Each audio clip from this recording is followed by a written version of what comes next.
आज हम स्टार्ट करेंगे सिंपल हार्मोनिक मोशन।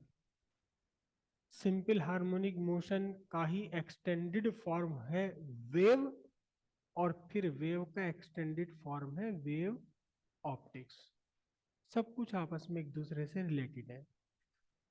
और अच्छी बात यह है कि इस चैप्टर में, इस लेसन में पीछे की फिजिक्स का बहुत कम यूज है। बहुत कम यूज है पीछे की फिजिक्स का। इसलिए जिसने पीछे का छोड़ रखा है वो भी यह कंफर्टेबली कर सकता है। लेकिन यहाँ से आगे छोड़ देंगे तो आपका ट्वेल्थ क्लास का वेव ऑप्टिक्स पूरा का पूरा ब्लैंक हो जाएगा।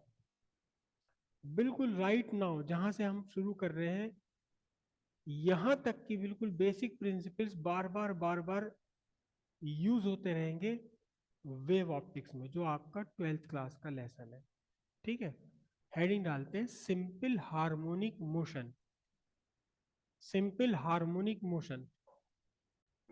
सिंपल हार्मोनिक मोशन से पहले हमें कुछ और चीजें, कुछ और छोटी छोटी टर्म्स हमें समझनी है। इनका कोई मैथमेटिकल एप्लीकेशन नहीं है, लेकिन समझ आनी चाहिए बातें। सबसे फर्स्ट पहली टर्म है, बेसिक टर्म है पीरियोडिक मोशन। पीरियोडिक मोशन नाम में ही इसके लिखा हुआ है। पीरियोडिक मोशन ऐसा मोशन जो पीरियोडिक है। पीरियोडिक का मतलब एक स्पेसिफिक टाइम इंटरवल के बाद जो मोशन अपने आप को रिपीट करता है। जो मोशन एक स्पेसिफिक टाइम पीरियड के बाद अपने आप को रिपीट करता है, वो मोशन है पीरियडिक मोशन। और हमारी लाइफ में, नेचर में बहुत सारे मोशन पीरियडिक मोशन है। आज 2 जनवरी, ठंड का मौसम है। अगले साल फिर से यही मौसम होगा। रीजन कि जो अर्थ का मोशन है राउंड द सन, वो अपने आप में एक पीरियडिक मोशन है। एक साल में जो पोजीशन आज इस समय है अर्थ की सन के रेस्पेक्ट में, एग्जैक्टली एक साल बाद आज ही के दिन और इसी समय ठीक वही पोजीशन वापस हो जानी है। यानी एक साल के बाद में सब कुछ वैसा ही हो जाना है जैसा अब है इस समय। ये पीरियडिक मोशन है। ठीक है, इसी तरह अर्थ का अपनी एक्सिस पर रोटेट करना, ये भी पीरियडिक मोशन है। आप सब अच्छी तरह जानते हैं कि 24 आवर्स में एक बार चक्कर कंप्लीट होता है। ठीक है, और भी नेचर में बहुत सारे मोशन है जो पीरियडिक होते हैं, एक सर्टेन टाइम के बाद में अपने आप को रिपीट कर लेते हैं। पीरियडिक मोशन का मीनिंग है एक ऐसा मोशन जो इस स्पेसिफिक पीरियड ऑफ टाइम के बाद रिपीट हो जाए। अब वो स्पेसिफिक पीरियड ऑफ टाइम कुछ भी हो सकता है, डिपेंड करता है मोशन पर। Periodic motion. अब पीरियडिक मोशन का एक और रूप, अर्थ का जो रिवोल्यूशन है राउंड द सन, वो एक इलिप्टिकल पाथ पर है। ऑलमोस्ट सर्कुलर समझ लो, सर्कुलर पाथ पर है। लेकिन जब पीरियडिक मोशन स्ट्रेट लाइन में होने लगे, तब हम इस पीरियडिक मोशन को बोलेंगे ऑसिलेटरी मोशन या वाइब्रेटरी मोशन। तो ऑसिलेटरी या वाइब्रेटरी मोशन होने के लिए पीरियडिक होना जरूरी है। पीरियडिक होना जरूरी है, साथ ही साथ एक कंडीशन उसके साथ और जुड़ गई कि मोशन होना चाहिए स्ट्रेट लाइन पर। अर्थ का motion round the sun straight line पर नहीं है, पीरियडिक है लेकिन ऑसिलेटरी नहीं है। ऑसिलेटरी या वाइब्रेटरी कब मोशन होगा? जब ये पीरियडिक भी हो और साथ ही साथ क्या हो, स्ट्रेट लाइन पर हो। ठीक है, पीरियडिक मोशन में एक, देखिए हर मोशन को, जैसे आपने इक्वेशन 11 पढ़ी थी शुरू में, S equals U T plus half A T square. अब ये जो इक्वेशन है S equals U T plus half A T square, ये है क्या एक्चुअली?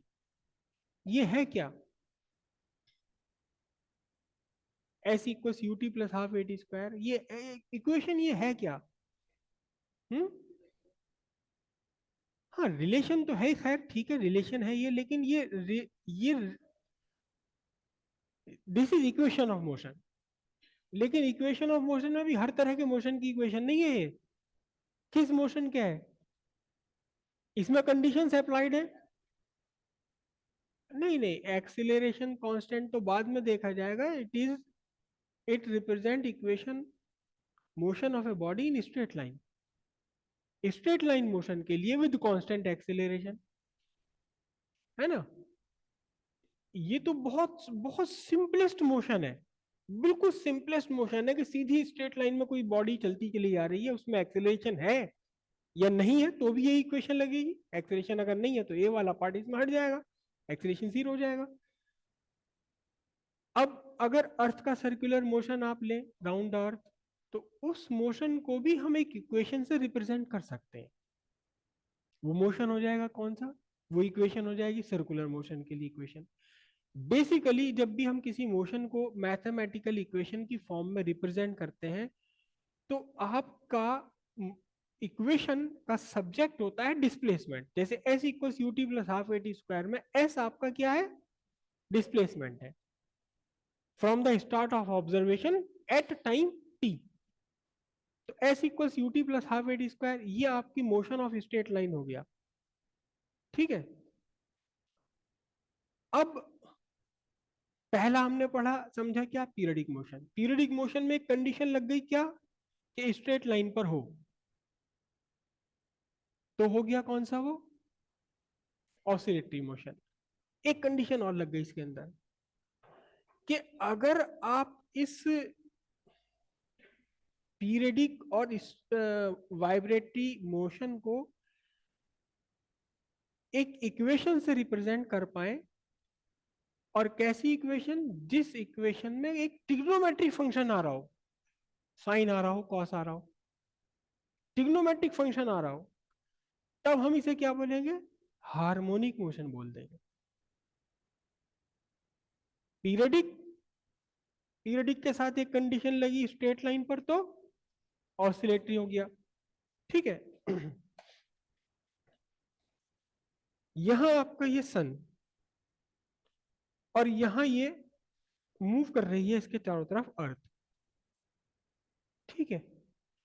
तो सपोज आपने यहां पर टाइम ऑब्जर्वेशन स्टार्ट किया, और यहां आपका टाइम कितना हुआ? टी। तो टी टाइम पर जो पोजीशन है S equals U T plus half A T square नहीं है ये। क्यों? क्योंकि ये मोशन स्ट्रेट लाइन में है ही नहीं। और ये किसकी इक्वेशन है? स्ट्रेट लाइन की इक्वेशन है। करेक्ट। ये पीरियडिक मोशन है। अब पीरियडिक भी अगर स्ट्रेट लाइन पर हो, स्ट्रेट लाइन पर कैसे हो सकता है पीरियडिक मोशन? एक बॉडी है, यहां से चल के गई, फिर वापस आ गई, फिर यहाँ चल के गई, फिर वापस आ गई, फिर चल के गई, फिर वापस आ गई, फिर हो सकता है 2 सेकंड में जा रही हो, आधा सेकंड में वापस आ रही हो सकता है। हो सकता है ऐसे कि यहाँ से धीरे धीरे धीरे धीरे धीरे धीरे चली और यहाँ बहुत तेज पहुंची, फिर धीरे धीरे धीरे आई, फिर वापस, मतलब कुछ भी किसी भी तरह का मोशन है, लेकिन पता लगा कि वो स्ट्रेट लाइन में और एक सर्टेन टाइम के बाद में रिपीट हो रहा है। तो ये कौन सा हो गया? अब यहाँ आपकी पोजीशन एस जीरो है, और ये टाइम टी पर पोजीशन आपकी एस है। तो एस को आप किसी ना किसी फॉर्मेट में, किसी ना किसी इक्वेशन की फॉर्म में रिप्रेजेंट करेंगे। ठीक है। अगर इस एस के रिप्रेजेंटेशन में कहीं कोई साइन या कॉस वगैरह आ रहा है, ट्रिग्नोमेट्रिक फंक्शन आ रहा है, तब आप इसे क्या बोल देंगे? हार्मोनिक मोशन बोल देंगे। जैसे यहां आपके मोशन इन स्ट्रेट लाइन के एक्सप्रेशन में कहीं भी साइन या कॉस नहीं आ रहा है, लेकिन आपने पता लगा इस बॉडी के मोशन को आपने किसी एक मैथमेटिकल इक्वेशन से रिप्रेजेंट किया, और उसमें कहीं से जबरदस्ती अपने आप नेचुरली आ गया, क्या आ गया? साइन आ गया, कॉस आ गया। जब साइन या कॉस है तो टेन अपने आप आ जाएगा, कॉट अपने आप आ जाएगा। तो इनमें कोई ट्रिग्नोमेट्रिक फंक्शन आ गया, तो अब हम इस मोशन को क्या बोलेंगे? हार्मोनिक मोशन बोलेंगे।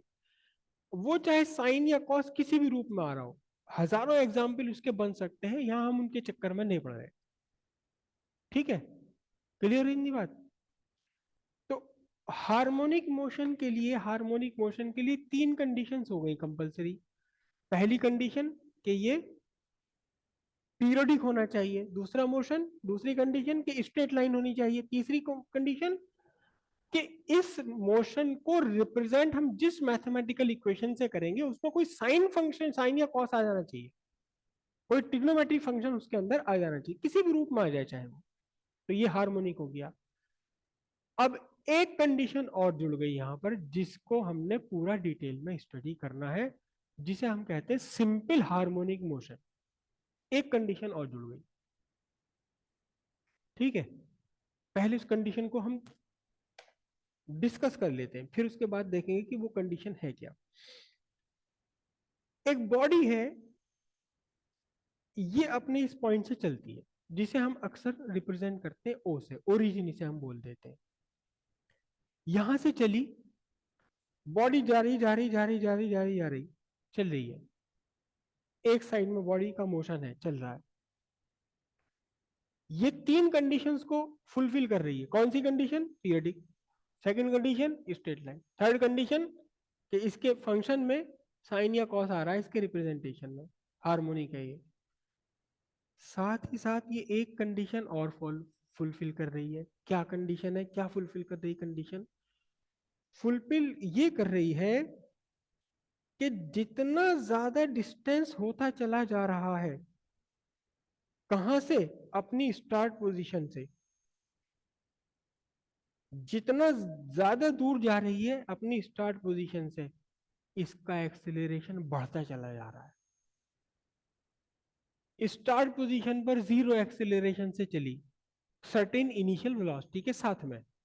अगर यहाँ इनिशियल वेलोसिटी भी जीरो है और एक्सेलरेशन भी जीरो, तो चलेगी क्यों ये? है ना? आप ये बात समझते हैं कि वेलोसिटी होने के लिए एक्सेलरेशन होना जरूरी नहीं है। ये बात समझ आती है आपको? एक्सेलरेशन होने के लिए वेलोसिटी का होना जरूरी नहीं है, या वेलोसिटी होने के लिए एक्सेलरेशन होना जरूरी नहीं है। भाई आपने यहाँ ये बॉडी को छोड़ा, जैसे ही आपने इस बॉडी को यहाँ छोड़ा है, इस पर, इस इनिशियल पॉइंट से, तो ये जो बॉडी है इसने गिरना स्टार्ट करा। जब इसने गिरना स्टार्ट किया, इसमें कोई भी वेलोसिटी नहीं है, एक्सेलरेशन है। एक्सेलरेशन है, वेलोसिटी नहीं है। आप अपनी बाइक पर आराम से चलते जा रहे हैं, आराम से चलते जा रहे हैं, 40 50 की आपने, 45 की स्पीड आपने मेंटेन रखी हुई है, एक कांस्टेंट स्पीड से चलते चले जा रहे हैं। आप मेरे सामने से गुजरे, सिस्टर भाग लो, निकल लो यहाँ से। आपने एक्सीलेटर दबा दिया कैड़ा करके। तो जब मैंने ऑब्जर्वेशन स्टार्ट किया, तब आप में एक्सेलरेशन नहीं है, वेलोसिटी है। एक्सेलरेशन नहीं है, वेलोसिटी है। क्लियर है बात? वेलोसिटी होने के लिए जरूरी नहीं कि एक्सेलरेशन हो। अगर आप कांस्टेंट स्पीड पर चल रहे हैं, कांस्टेंट वेलोसिटी पर चल रहे हैं, कोई एक्सेलरेशन नहीं है। तो यहां से इस बॉडी ने चलना शुरू किया, जीरो एक्सेलरेशन से चलना शुरू किया। एक्सेलरेशन कितना है? जीरो। कहां? इस पॉइंट पर। लेकिन एक सर्टेन इनिशियल वेलोसिटी इसमें है, करेक्ट? एक्सेलरेशन जीरो है। अब जैसे ही ये डिस्टेंस यहां तक पहुंची, इसका एक्सेलरेशन a1 हुआ। जितना यहां पहुंची बॉडी, तो इसका एक्सेलरेशन a2 हुआ। पता चला a2 is greater than a1। क्यों? क्योंकि s2 is greater than s1। जितना दूर जा रही है अपनी पोजीशन से, इनिशियल स्टार्ट पोजीशन से, उसका एक्सेलरेशन बढ़ता चला जा रहा है, बढ़ते चले जा रहा है। एक्सेलरेशन का बढ़ना, आप बात समझते हैं? एक्सेलरेशन का बढ़ना का मतलब वेलोसिटी का बढ़ना नहीं है। एक्सेलरेशन बढ़ने का मतलब वेलोसिटी बढ़ना नहीं होता। यहां आपने इसे फेंका, इसे यहां से आपने इसे ड्रॉप किया, एक्सेलरेशन बढ़ रहा है क्या इसका? जब ये फ्री फॉल मोशन में है, क्या इसका एक्सेलरेशन इंक्रीज हो रहा है? Right? Okay, just raise your hands. क्या इसका एक्सेलरेशन इंक्रीज हो रहा है? मैंने यहां से इसको ड्रॉप कर दिया, इसे यहां से ड्रॉप कर दिया मैंने, और ये नीचे गिर रही है, तो इस फॉल के दौरान क्या इसका एक्सेलरेशन इंक्रीज हुआ है? रेज योर हैंड, कौन इसका आंसर दे सकता है? जब हम एक फॉल कहते हैं,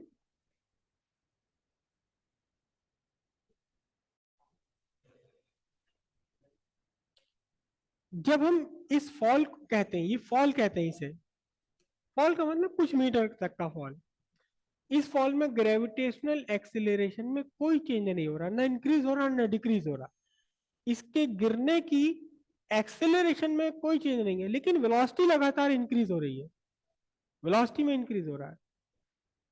समझ रहे हो बात आपको? एक्चुअल में हमारी लाइफ में बहुत कम ऐसे एग्जाम्पल हैं जहां एक्सेलरेशन भी वेरी कर रहा हो, जहां एक्सेलरेशन भी वेरी कर रहा हो, और वो एक कॉम्प्लिकेटेड मोशन बन जाता है, वो काफी कॉम्प्लिकेटेड मोशन बन जाता है, क्योंकि एक्सेलरेशन होना खुद अपने आप में चेंज है वेलोसिटी का। जब वेलोसिटी बदलती है, घटती बढ़ती, तो एक्सेलरेशन होता है, लेकिन एक्सेलरेशन का भी बदलना थोड़ा और कॉम्प्लिकेटेड हो जाता है, और वहां तक हमारे फिलहाल स्कोप के बाहर है।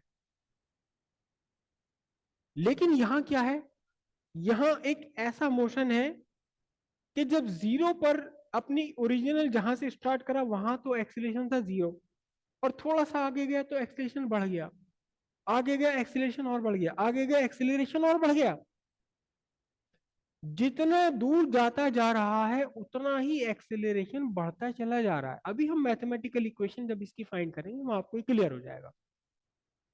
तो सीधी बात यह है कि acceleration is directly proportional to displacement. हम अक्सर यहाँ इस डिस्प्लेसमेंट को एक्स से रिप्रेजेंट करते हैं, हालांकि कोई हार्ड एंड फास्ट नहीं है, आप एक्स लिख लो, वाई लिख लो, जेड लिख लो, कुछ नहीं होता। तो acceleration directly proportional to displacement, जितना दूर जा रहा है उतना ही एक्सेलरेशन बढ़ता जा रहा है। वो कैसे बढ़ रहा है, कौन बढ़ा रहा है एक्सेलरेशन, वो एक सेकेंडरी बात है, उसे भी हम डिस्कस करेंगे, लेकिन वो बढ़ता जा रहा है। कुल मिलाकर ऐसा हो रहा है कि जितना दूर जा रहा है एक्सेलरेशन बढ़ता जा रहा है। प्लस ये जो एक्सेलरेशन है, ये जो एक्सेलरेशन है वेक्टर, ये अपोजिट है, किसके अपोजिट है? डिस्प्लेसमेंट के अपोजिट, डिस्प्लेसमेंट के अपोजिट। मतलब ये जो दूर जा रहा है बॉडी, एक्सीलेरेशन बढ़ता जा रहा है, लेकिन एक्सेलरेशन की डायरेक्शन अपोजिट है, एक्सेलरेशन की डायरेक्शन अपोजिट है, उल्टा काम हो जाने वाला है। अब इसका मतलब कि यहाँ एक सर्टेन, देखो, जब आप एक फ्री फॉल में लाते हैं किसी बॉडी को, इसे आपने फ्री फॉल में छोड़ दिया आपने, तो यहाँ मोशन और एक्सिलरेशन दोनों एक ही डायरेक्शन में, डाउनवर्ड, वर्टिकली डाउनवर्ड। मतलब एक्सिलरेशन मोशन मोशन का सपोर्टिव है, दैट्स व्हाई मोशन इंक्रीज हो रहा है, वेलोसिटी इंक्रीज हो रही है। लेकिन इसे जब आप ऊपर फेंकते हो तो मोशन है वर्टिकली अपवर्ड, लेकिन एक्सिलरेशन कहाँ है? डाउनवर्ड्स है। दैट्स व्हाई मोशन डिक्रीज होता चले जाता है, क्योंकि एक्सिलरेशन इस मोशन को अपोज कर रहा है। रिटार्डेशन है एक्चुअली इसके लिए, इस बॉडी के लिए क्या है? रिटार्डेशन है। रिटार्डेशन का मतलब acceleration opposite, opposite to the motion. अब वो कंडीशन यहां बन रही है कि एक्सिलरेशन बढ़ता भी जा रहा है, लेकिन एक्सिलरेशन कैसा है? अगर बॉडी इधर जा रही है तो एक्सिलरेशन कहता है वापस चल, अपोजिट डायरेक्शन में है, तो वेलोसिटी कम होती चली जाएगी, और एक टाइम ऐसा आएगा कि ये जीरो हो जाएगा। मतलब एक्सिलरेशन ने इस बॉडी के मोशन को जीरो कर दिया, ठीक वैसे ही जैसे कि ग्रेविटेशनल एक्सिलरेशन ने यहां लाकर बॉडी के मोशन को जीरो कर दिया। यहां से मैंने स्टार्ट करा, this is the displacement, acceleration displacement के अपोजिट है। अब ये नीचे आ रही है, लेकिन अब भी एक्सिलरेशन तो डाउनवर्ड ही है, डिस्प्लेसमेंट अब भी अपवर्ड है। बात समझना, डिस्प्लेसमेंट की डायरेक्शन वही वही बनी हुई अपनी जगह, बॉडी चाहे दूर जा रही है, पास आ रही है, ऊपर जा रही, नीचे जा रही, एक्सेलरेशन को कोई मतलब नहीं। एक्सेलरेशन का मैं तो उधर ही लेके जाऊंगा जहां से तू आई है, जहां से चले थे मैं तो वहीं लेके जाऊंगा। तो एक्सेलरेशन कैसा है? डायरेक्टली प्रोपोर्शनल टू डिस्प्लेसमेंट है, लेकिन अपोजिट डायरेक्शन में, डिस्प्लेसमेंट के अपोजिट डायरेक्शन में। इससे कोई फर्क नहीं पड़ता कि बॉडी दूर जा रही है, बॉडी पास में आ रही है वापस। ये पॉइंट ओरिजिन, यहां से बॉडी ने चलना शुरू करा, एक्सेलेरेशन बढ़ता गया बढ़ता गया बढ़ता गया, एक टाइम पर आकर बॉडी को रोक दिया इसने एक्सेलेरेशन ने। लेकिन एक्सेलेरेशन अब भी काम कर रहा है। कहां काम कर रहा है? उसी तरफ को काम कर रहा है जहां से बॉडी चली थी। यानी कि अब लगातार इसकी वेलोसिटी बढ़ती चली जाएगी। अब सपोर्टिव हो गया, क्योंकि एक्सेलेरेशन की डायरेक्शन नहीं बदली अभी। अब एक्सेलेरेशन की डायरेक्शन नहीं बदली, मोशन की डायरेक्शन बदल गई। यहां आया, लेकिन यहां आकर क्या हुआ? Acceleration zero. लेकिन बॉडी तो अब चल रही है, बॉडी रुकी नहीं है। फिर याद रखिएगा कि एक्सेलरेशन जीरो होने का मतलब रुक जाना नहीं होता, कांस्टेंट वेलोसिटी हो जाता है। तो जहां से चली थी वहीं पहुंच गए, एक्सेलरेशन ने कहा मैं तो खत्म। क्यों? क्योंकि मुझे तो डायरेक्टली प्रोपोर्शनल टू डिस्प्लेसमेंट होना है। जब डिस्प्लेसमेंट खत्म हो गया तो मैं भी खत्म। लेकिन बॉडी ने कहा कि अब मैं थोड़ी ना खत्म हो गई, मैं मोशन थोड़ी ना खत्म हो गया। तो बॉडी ने क्या कहा कि मोशन अभी इसमें निकल के पार गई दूसरी साइड। दूसरी साइड जाते फिर उसने कहा कि कहां जा रहा अभी? एक्सेलरेशन कहता है नहीं, मैं तो इधर ही रहूंगा। डिस्प्लेसमेंट ये रहा, डिस्प्लेसमेंट के अपोजिट डायरेक्शन में एक्सेलरेशन। और दूर गई बॉडी, एक्सेलरेशन और बढ़ गया, लेकिन अब भी कहां है ये? Opposite to displacement. इसे हम एक वर्ड और लिख सकते हैं। क्या लिख सकते हैं? Towards mean position. हमेशा एक्सेलरेशन कहां काम करेगा? मीन पोजीशन की तरफ। भले ही आपकी बॉडी ये मीन पोजीशन से दूर जा रही है या मीन पोजीशन की तरफ को आ रही है, उससे कोई फर्क नहीं पड़ने वाला। एक्सेलरेशन कहां काम करेगा? Mean position. तो अब चार कंडीशन फुलफिल हो गई: पीरियडिक, ऑसिलेटरी, हार्मोनिक, और acceleration directly proportional to displacement in the direction opposite to displacement. ये दो अलग अलग कंडीशन नहीं है, एक ही कंडीशन है ये। Displacement directly proportional to, sorry, acceleration directly proportional to displacement in the direction opposite to displacement. साथ में ब्रैकेट में लिख दो टूवर्ड्स मीन पोजीशन, तो और भी अच्छा हो जाएगा।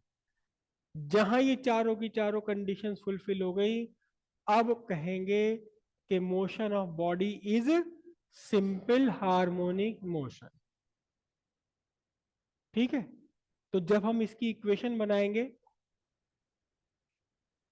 तो पहली बात तो कि इसका जो पोजीशन है वो पीरियडिकली चेंज होनी चाहिए। यानी कि पोजीशन के इक्वेशन में टाइम आना चाहिए, टाइम डिपेंडेंट हो ये।